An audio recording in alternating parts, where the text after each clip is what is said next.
के लकीर में तू खा चल बारू, सीधे राम जी के हाथों से साकल बारू।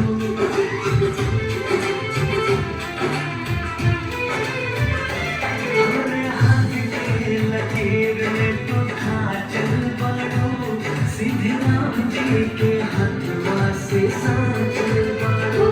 जब से नहीं आके गई असर हो गई, तुम्हारे दिलों में हमरा अधर हो गई। हमरे हाथ के लकीर में तू खा चल बारू, सीधे राम जी के हाथों से साकल बारू। के लकीर में तू खा चल बारू, सीधे राम जी के हाथों से साकल बारू।